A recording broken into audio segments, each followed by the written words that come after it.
सो क्या आपको यूके आना चाहिए? क्या आपको 2024 टारगेट करना चाहिए, वो साल जब आप प्लान कर रहे हो यूके आने का?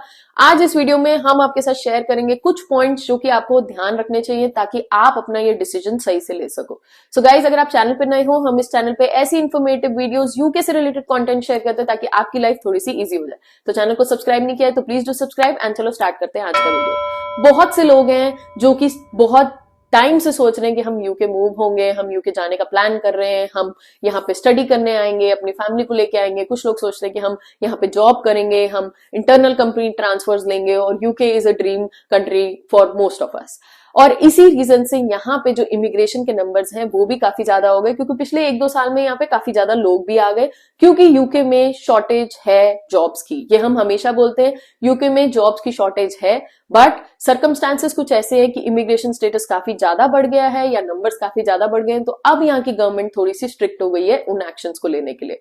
तो ये सब पॉजिटिव और नेगेटिव जो भी न्यूज चल रही है उसी के बेसिस पे जो हमको क्वेश्चंस आते हैं, हमारे सब्सक्राइबर्स इतने सारे क्वेश्चंस हमसे पूछते हैं कि भाई हमें करना क्या चाहिए, क्या हमें मूव होना चाहिए, हम आना चाहते हैं, हम डेस्परेट हैं आने के लिए बट हमें जॉब नहीं मिल रही एंड ऑल दैट। तो कुछ मैं आज आपसे ऐसे पॉइंट्स बताऊंगी जो कि आपको कंसिडर करने चाहिए अगर आप प्लान कर रहे हो यूके मूव होने का। आई वुड से अगर आप किसी भी कंट्री में मूव होने का प्लान कर रहे हो तो ये कुछ ऐसी चीजें हैं जो आपको ध्यान में रखनी चाहिए, क्योंकि इससे क्या होता है कि आपको एक बैकग्राउंड मिल जाएगा कि आप वहां पे जाके क्या करने वाले हो, क्या आपकी लाइफ अभी से बेटर होगी या नहीं होगी, वो सब फैक्टर्स आपको कंसिडर करने चाहिए। तो जो सबसे पहला फैक्टर है वो होता है वेदर का, क्योंकि अगर आप किसी भी कंट्री में जा रहे हो तो बहुत इंपॉर्टेंट है कि क्या आप वहां के वेदर से एडजस्ट कर सकते हो, क्या आपकी बॉडी एडजस्ट करेगी, आपको हेल्दी रहना सबसे इंपॉर्टेंट चीज है।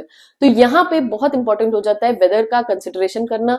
यूके का अगर हम बात करें तो यहाँ पे काफी ज्यादा वेट वेदर रहता है, इवन दो ठंडी रहती है, गर्मी भी रहती है, बट यहाँ पे most of the time wet weather है, हमेशा बारिश होती रहती है एंड ऑल दैट। तो अगर आपको ऐसा वेदर नहीं पसंद है, क्योंकि कुछ लोग हैं जो कि यहाँ से वेदर से फेडअप हो चुके हैं, हम लोग बात करते हैं तो वो कहते हैं कि हम सिर्फ वेदर की वजह से ये कंट्री छोड़ के जा रहे हैं, तो वो भी एक बहुत बड़ा फैक्टर है, आपको कंसिडर करना चाहिए कि क्या आप उस वेदर के लिए कंफर्टेबल हो या नहीं हो। दूसरा और सबसे इंपॉर्टेंट बात आती है वो है मनी। तो यहाँ की जो कॉस्ट ऑफ लिविंग एक्सपेंसेस हैं, क्या आपको जो सैलरी मिल रही है या आप जो अर्न करने वाले हो, क्या वो कॉस्ट ऑफ लिविंग आपकी बराबर होगी या नहीं होगी, क्या वो आपको सेम लाइफस्टाइल देगी जो आप अपनी कंट्री में ले रहे हो, या वो लाइफस्टाइल आपको यहाँ पे नहीं मिलेगा। तो ये एक बहुत बड़ा फैक्टर है जो कि आपको कंसिडर करना चाहिए। बहुत से हमारे फ्रेंड्स हैं, हमारे सब्सक्राइबर्स हैं जो कि इंडिया में हैं and they are earning very good. अब वो हमसे क्वेश्चन पूछते हैं कि क्या उतनी सैलरी हम छोड़ के यूके आ जाएं जहां पे हमें काफी नॉर्मल सैलरी मिल रही है। कहने को वो इंडिया के कंपैरिजन में ज्यादा हो जाती है अगर आप करेंसी एक्सचेंज में देखो, बट प्रैक्टिकली यहाँ पे जिस हिसाब के खर्चे हैं, यहाँ पे जिस हिसाब का लाइफस्टाइल है, वो एक बहुत बड़ा फैक्टर है कंसिडर करने के लिए। थर्ड और very important factor is the lifestyle. So यहाँ पे लाइफस्टाइल में चीजें आपको खुद करनी होती है। ऐसा नहीं है कि आपके पास में मल्टीपल मेड्स हो सकती हैं अनलेस आप बहुत ही अच्छी जॉब कर रहे हो या आपके पास में बहुत ज्यादा पैसा है, बट यहाँ पे यूजुअली हर इंसान अपने काम खुद करता है। इंडिया में या दूसरी कंट्रीज में अब लाइफ थोड़ी सी इजी हो गई है, जहां पे डिजिटाइजेशन बहुत ज्यादा आ गया है, आपके डोर स्टेप पे डिलीवरीज काफी इजी हो गई है। यहाँ पे वो सब चीजें इतनी ज्यादा कंफर्टेबल नहीं है। In terms of house hold help also यहाँ पे आप बुला सकते हो लोगों को, हाउस होल्ड हेल्प ले सकते हो, बट लिमिटेड होती है। ऐसा नहीं है कि आप रोज ही बुला लो, या रोज जैसे इंडिया में होता है कि सुबह शाम भी आ रहे होते हैं एंड ऑल दैट, या आपके घर में 4-5 लोग हैं जो आपके काम कर रहे हैं, वैसा थोड़ा सा लाइफस्टाइल यहाँ पे मिलना मुश्किल हो जाता है। तो एक लाइफस्टाइल भी बहुत इंपॉर्टेंट चीज है जो कि लोग यहाँ पे कंसिडर कर रहे हैं कि हाँ भाई ये चीज मुझे अपनी कंट्री में ज्यादा अच्छे से मिल रही थी, तो अब वो टाइम आ गया है कि हम लोग नहीं कर सकते, हम कुकिंग खुद नहीं कर सकते, हम अपनी सफाई खुद नहीं कर सकते, तो हमें वापस जाना है। फोर्थ चीज अगर मैं आपको बताऊं तो वो है यहाँ के चाइल्ड केयर एक्सपेंसेस। यहाँ पे चाइल्ड केयर वैसे तो कहने के लिए फ्री है, हम अपनी कंट्री से आए थे तो हम भी यही सोच के आए थे कि अरे भाई बच्चों की एजुकेशन तो फ्री है, हमें कुछ खर्चा ही नहीं होते, सारा हम टैक्स पे कर देते हैं तो फिर हमारे पास कुछ होता नहीं है। ये हमारा भी थॉट था, बट ऐसा बिल्कुल भी नहीं है। चाइल्ड केयर एक्सपेंसेस एटलीस्ट जब तक आपका बच्चा 3 साल या 4 साल जब से स्कूल नहीं जाने लगता तब तक आपको चाइल्ड केयर एक्सपेंसेस देने हैं। अनलेस आप में से एक बंदा घर पे है और वो बच्चे का ध्यान रख रहा है 4-5 साल तक, जब तक वो स्कूल नहीं जा रहे तब तक ठीक है।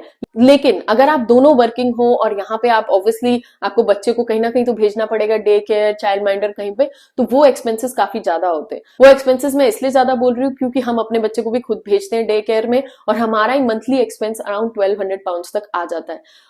तो ये काफी एक बड़ा फैक्टर है कंसिडर करने के लिए। अगर आप एक न्यू फैमिली में हो या आप अपनी फैमिली को ग्रो करने का प्लान कर रहे हो, तो क्या ये राइट टाइम है? अगर आप बच्चा प्लान कर रहे हो, आपका बच्चा छोटा है, तो आपको ये चीज सोचनी चाहिए कि क्या हमें 1-2 साल और वेट करके ये डिसीजन लेना चाहिए या हमें ये डिसीजन अभी लेना चाहिए। इसलिए मैंने ये पॉइंट बोला।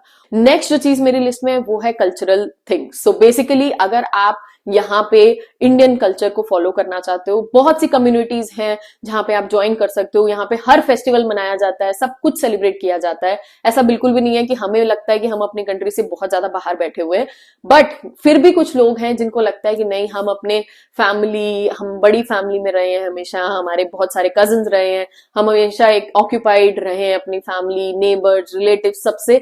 तो वो चीज थोड़ी सी यहाँ पे चेंज हो जाती है, क्योंकि यहाँ पे लोगों का वर्किंग स्टाइल थोड़ा सा अलग है। सब अपनी वर्क लाइफ बैलेंस पे काफी ज्यादा फोकस करते हैं। तो ऐसा नहीं है कि हमेशा लोग किसी को मिलते रहते हैं एंड ऑल दैट। थोड़ा सा लोग अपने कामों में, क्योंकि यहाँ पे काम भी आपको सारे खुद करने होते हैं, तो वो जो एक स्टाइल ऑफ लिविंग है वो भी लोगों का थोड़ा सा यहाँ पे चेंज है। तो अगर आप, बहुत लोग हैं जो कि ये सोचते हैं हमारी तरह की, नहीं भाई हमें अपनी लाइफ जीनी है, हमें अपनी कम्युनिटी में भी रहना है, बट हमें अपनी लाइफ भी अलग अपने तरीके से जीनी है।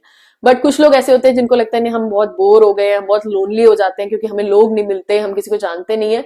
तो वो लोगों को ये फैक्टर कंसिडर करना भी इंपॉर्टेंट है। और बहुत से लोग हैं जो कि लोनलीनेस फैक्टर की वजह से यहाँ से चले भी जाते हैं। उनको लगता है नहीं भाई मैं नहीं रह सकता या मैं नहीं रह सकती। तो ये भी एक इंपॉर्टेंट फैक्टर है, क्योंकि अल्टीमेटली आपकी हेल्थ इंपॉर्टेंट होती है। और मैं हेल्थ की बात कर रही हूँ, इसी में मेरा नेक्स्ट पॉइंट आता है हेल्थ केयर सिस्टम। तो यहाँ का जो हेल्थ केयर सिस्टम है वो एक टाइम पे बहुत ही अच्छा हुआ करता था। अभी भी हम बोलेंगे कि अच्छा है, क्योंकि हमारे एक्सपीरियंस ऐसा कोई बहुत बुरा नहीं रहा है, बट बहुत लोगों के एक्सपीरियंसेस काफी बुरे रहे हैं, क्योंकि यहाँ पे वेटिंग टाइम थोड़ा सा ज्यादा है। हमें आदत होती है बैक इन द कंट्री की, तुरंत हम गए, हमें डॉक्टर मिल गया, हमें स्कैन हो गया, हमें कुछ भी, कोई भी मेडिकल सर्विस चाहिए हमें तुरंत मिल जाती है, तो हमारी वो आदत होती है। बट यहाँ पे वो थोड़ा सा डिफिकल्ट होता है, क्योंकि यहाँ पे हर चीज अपॉइंटमेंट के बेस पे होती है, और अपॉइंटमेंट आपको ऐसा नहीं कि कल का मिल जाएगा या परसों का मिल जाएगा, वो थोड़ा सा टाइम लगता है। अगेन, आप कहाँ रह रहे हो यूके में, किस एरिया में रह रहे हो, वो भी काफी ज्यादा डिपेंड करता है, क्योंकि हर जीपी हर एरिया में होते हैं, उनके हॉस्पिटल्स अपने हिसाब से काम करते हैं, उनका जितने लोग हैं, जितने इन्फ्लो हैं, जितने डॉक्टर्स हैं, जितने नर्सेज हैं, उसके हिसाब से आपको अपॉइंटमेंट्स मिलते हैं। बट ये एक बहुत बड़ा फैक्टर होता है कुछ लोगों के लिए कि किसी को अगर कुछ ऐसी इलनेस है जिसमें उनको चाहिए कि भाई तुरंत उनका ट्रीटमेंट होना चाहिए, कुछ बच्चों में ऐसी दिक्कत होती है जो कि उनको चाहिए कि तुरंत ट्रीटमेंट होना चाहिए, वेटिंग टाइम नहीं चाहिए। तो ये एक फैक्टर बहुत इंपॉर्टेंट हो जाता है आपको कंसिडर करने के लिए। सो गाइज, ये तो हो गए सारे फैक्टर्स, बट एक और इंपॉर्टेंट फैक्टर जो मैं आपको बताऊंगी वो है यहाँ की जॉब मार्केट, या आप क्या जॉब करना चाहते हो। ये भी एक बहुत इंपॉर्टेंट चीज है। अगर आप ओपन माइंडेड हो और आप एक बहुत ही अच्छी जॉब लेके आ रहे हो यहाँ पे, तो यू आर वेल सेटल्ड। अगर आपके फैमिली में 2 लोग हो, हस्बैंड एंड वाइफ, आप दोनों लोग काम कर रहे हो, तो आपकी लाइफ अच्छी से चल सकती है in terms of money and job, आप दोनों सेटिस्फाइड रह सकते हो। बट अगर आप यहाँ पे आके सोचते हो कि आप यहाँ आओगे फिर लैंड करके जॉब ढूंढोगे, तो वो थोड़ा सा ट्रिकी हो चुका है एट दिस मोमेंट। हमारा काम है आपको सच बताना, तो इसीलिए मैं आपको ये चीज शेयर कर रही हूँ कि जॉब की फॉल्स एक्सपेक्टेशन लेके आपको नहीं आना चाहिए कि अरे वहां जाएंगे हम तो वहां इतने लाख रुपए कमा लेंगे, हम तो ऐसे कर लेंगे, हम तो वैसे कर लेंगे। ऐसा बिल्कुल भी नहीं है, थोड़ा सा आपको स्ट्रगल करना पड़ेगा। तो जो जॉब स्ट्रगल है ये एक इंपॉर्टेंट फैक्टर है जो कि आपको कंसिडर करना चाहिए अगर आप यहाँ पे मूव कर रहे हो विद फैमिली या अकेले, जैसे भी मूव कर रहे हो। थोड़ा सा आपको अपना फाइनेंशियल एंड जॉब का स्ट्रगल लेके चलना चाहिए जब भी आप यहाँ पे वीजा पे या किसी भी कैटेगरी के थ्रू मूव कर रहे हो। तो ये कुछ पॉइंट्स थे गाइस जो मैं आपके साथ शेयर करना चाहती थी, और आपको ये पॉइंट्स खुद के बेसिस पे कंसिडर करने चाहिए। ये थॉट सिर्फ हमारे हैं जो कि हमने शेयर करे, बट ये जो पॉइंटर्स मैंने आपको बताए, मेक श्योर कि आप ये पॉइंटर्स जरूर कंसिडर करो। आप कोई भी और कंट्री कंसिडर कर रहे हो, बट ये इंपॉर्टेंट हो जाता है ये जानने के लिए कि क्या हम रेडी हैं एट दिस मोमेंट अपनी कंट्री से बाहर मूव होने के लिए, क्या ये सही डिसीजन होगा आपके लिए कि नहीं। ये सब फैक्टर्स आपको कंसिडर करने चाहिए। बट ओवरऑल, जैसे कि मैंने बोला, यूके में अपॉर्चुनिटीज की कमी नहीं है। बहुत से वीजा टाइप्स हैं जो कि बंद हो जाते हैं, लेकिन दूसरे वीजा कैटेगरीज और दूसरी डायरेक्शंस आपके लिए खुल सकती हैं। आपको सिर्फ राइट टाइम पे चूज करना है कि आपके लिए क्या बेस्ट वर्कआउट कर सकता है। Again, all the best to you all, and we will come up with next video soon. Channel को सब्सक्राइब नहीं किया है तो please do subscribe and take care.